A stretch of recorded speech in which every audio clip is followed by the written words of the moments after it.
अस्सलाम वालेकुम स्टूडेंट्स। आज के इस लेक्चर में हम एक्सरसाइज नंबर 4.1 का क्वेश्चन नंबर 13 देखते हैं, जिसके लिए पहले हमें एक फार्मूला देखना है। हमें पॉइंट्स फाइंड करने के लिए इन दो फार्मूलाज की ज़रूरत है। आप ये दो फार्मूलाज याद कर लें तो नेक्स्ट क्वेश्चन हमारे इजीली सॉल्व हो जाएंगे। तो पहले फार्मूला क्या है, x is equal to k1 x2 plus k2 x1 over k1 plus k2। k1 k2 basically इसमें रेशो होगी, जो रेशो होगी वो हमारे पास k1 और k2 होगी। और y is equal to k1 y2 plus k2 y1 over k1 plus k2। सबसे पहले 13 वाला क्वेश्चन है, उसमें क्या हमें गिवन है, find the point trisecting the join of a and b। हमने एक पॉइंट फाइंड करना है जो a और b को ट्राइसेक्ट करे, मतलब तीन पार्ट्स में उसको डिवाइड करे। ये हमारे पास a और b दो पॉइंट थे, इनको हमने ज्वाइन किया तो हमारे पास लाइन सेगमेंट आ गई। उसके बाद हमने इसको तीन पार्ट्स में डिवाइड करना है। ये हमारे पास पार्ट 1 है, ये पार्ट 2 और ये पार्ट 3। ये तीन पार्ट्स में डिवाइड हो गया है। हमने ये हमारे पास c है और ये d है। c के कोऑर्डिनेट्स क्या हैं, हमारे पास a b और d के कोऑर्डिनेट्स हैं c d। इन दोनों को हमने फाइंड करना है। तो सबसे पहले हम c को अगर देखें, c जो है वो c is dividing,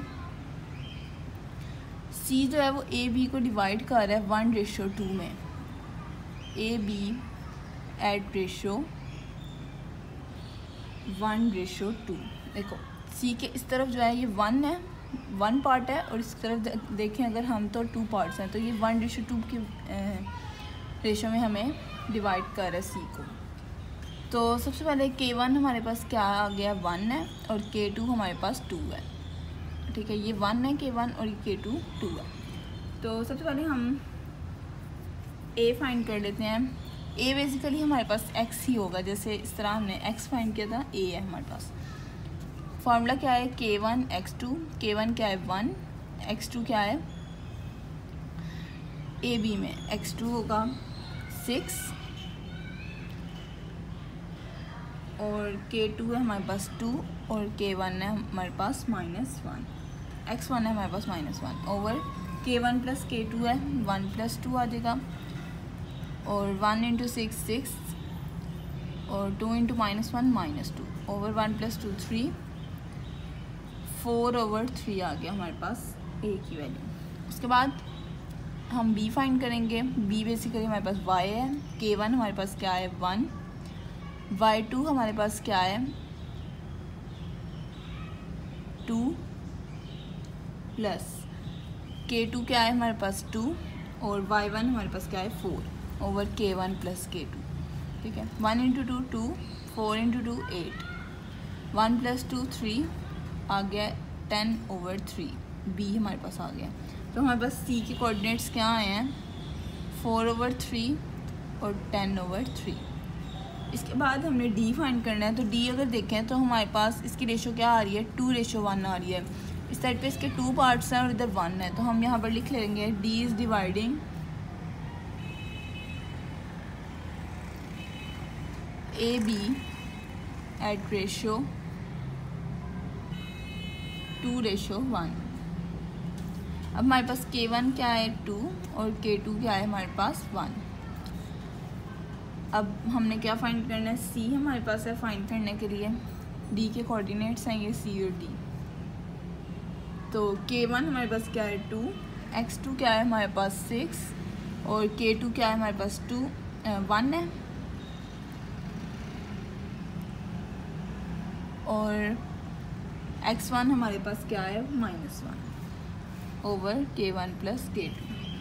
2 × 6 12 plus 1 × -1 over 2 + 1 3, इसका आ गया 11 ओवर 3। d हम फाइंड कर लेते हैं। तो आ जाएगा k1 है हमारे पास 2 और y2 है हमारे पास 2 और k2 है हमारे पास 1 और y1 है हमारे पास 4 और k1 प्लस k2।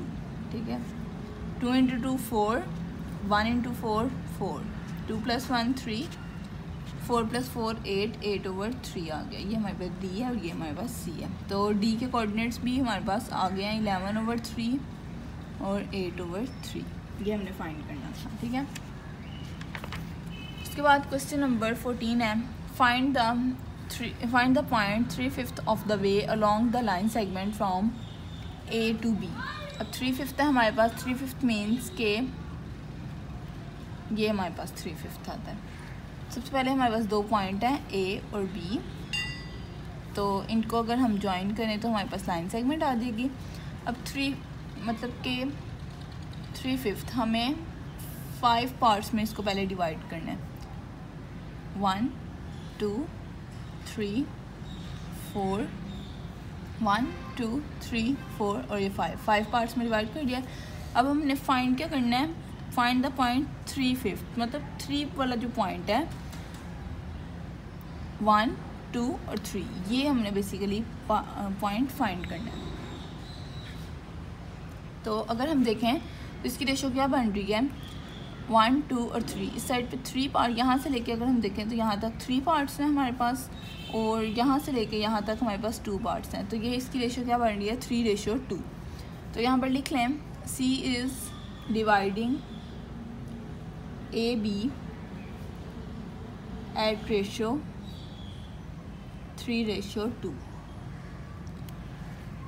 वही फार्मूला होगा हमारे पास, K1 है हमारे पास 3, K2 है हमारे पास 2, तो X है, हमने C फाइंड करना है। तो उसके यहाँ पर लेट भी कर लें, बेशक आप लेट जो C के कोऑर्डिनेट्स हैं वो XY है, ठीक है। उसके बाद X का क्या फार्मूला था हमारे पास, K1 X2 plus K2 X1 over K1 plus K2। तो 3 × 5 15, 2 × -5 -10 ओवर 3 + 2 5। तो 15 - 10 5 ओवर 5, x = 1। अब y देख लें, y क्या है हमारे पास, K1 Y2 plus K2 Y1 over K1 plus K2। 3 × 3 9 और 8 × 2 16, 3 + 2 5, 9 + 16 क्या है 25 ओवर 5 = 5। तो हमारे पास C के जो आए हैं कोऑर्डिनेट्स वो क्या है, 1 और 5। क्या उसके बाद क्वेश्चन नंबर 15 है हमारे पास, find the point P on the joint of A and B that is twice as from A as B is from A and lies on the same side of the A as B does on the opposite side of A as B does। Basically वो हमसे पूछ रहा है कि ये हमारे पास उसने 2 points दे दिए हैं A और B, ठीक है। इस क्वेश्चन के 2 पार्ट्स हैं, पहले हम फर्स्ट पार्ट देखते हैं A एंड B। फाइंड हमने पॉइंट P करना है जो A और B को that is twice as from A as B does, मतलब कि वो 2 पार्ट्स में हो, डिवाइड कर रहा हो एज फ्रॉम A, मतलब ये देखेंगे हमारे पास P पॉइंट है, तो उसने ये हमारे पास A है, ये B है और ये P है हमारे पास, मतलब कि 2 पार्ट्स में है। As from A as B is from, मतलब कि डबल होना चाहिए, मतलब ये A और इसे B का जो डिस्टेंस है वो डबल हो P तक, ठीक है।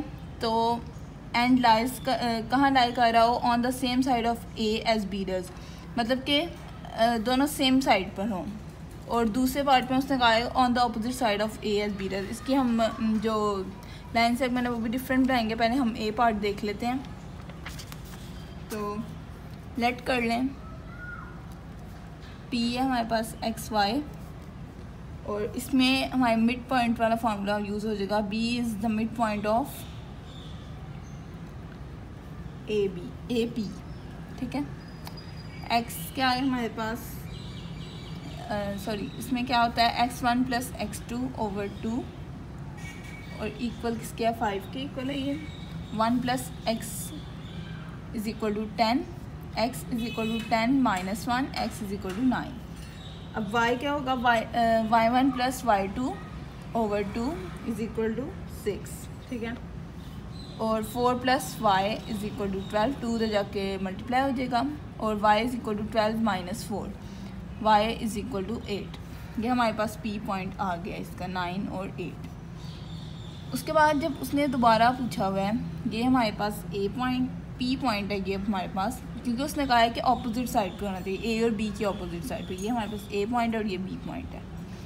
p फिर हमारे पास x y है, और a हमारे पास 1 4 है, और b हमारे पास 5 और 6 है। उस तरह अब आप लिख दें a इज़ डिवाइडिंग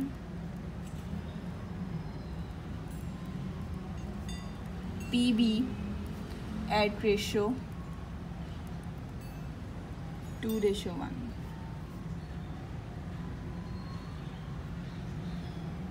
यहाँ पर भी एक पॉइंट है, ठीक है। तो लिख लें k1 हमारे पास क्या है 2, और k2 हमारे पास है 1। उसी तरह हमने x और y फाइंड करना है, तो इसलिए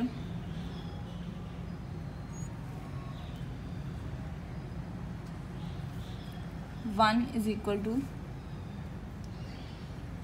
क्योंकि हमारे पास x और y की वैल्यू तो आ गई है ना, तो x हमारे पास क्या था,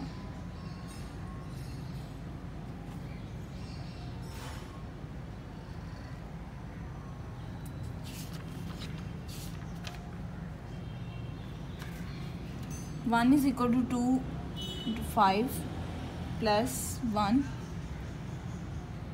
x और 2 प्लस 1। पी बी को हम फाइंड कर रहे हैं, तो हमारे पास क्या आएगा, x is equal to k2x1 plus k1x2 over k1 plus k2। हमने ये जो x है ये वाला फाइंड करना है हमने, ठीक है।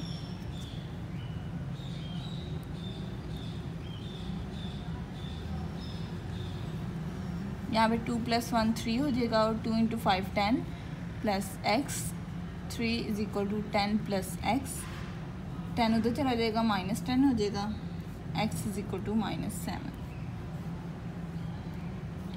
उसके बाद यहाँ पर भी जो a है हमारे पास, ये बेसिकली a का जो है ना वो x और y है हमारे पास, ठीक है। पहले हम क्या करते थे कि हमारे पास अगर जो जिसको हमने फाइंड करना होता था वो हमारे पास डिवाइड कर रहा होता था, इसलिए हमारे पास वो x और y आ जाता था। इसलिए अब हमारे पास जो p है वो x और y है, तो इसलिए हम p की जगह x और y लिखेंगे। मतलब p हमारे पास कहाँ आ रहा है, x1 और x2 के जगह आ रहा है ना, इसलिए x1 और y1 की जगह, सॉरी। तो यहाँ पर आ जाएगा k2 into x1 plus k1 into x2 plus k2 into x1 over k1 plus k2 is equal to 2 plus 1 3, 4 वैसे ही 2 इंटू 6 12 प्लस y, उधर जाके मल्टीप्लाई हो जाएगा, 12 आ जाएगा, 12 plus y, 12 minus 12 is equal to y, y is equal to 0। ये हमारे पास p की वैल्यू फिर से आ गई है -7 और 0।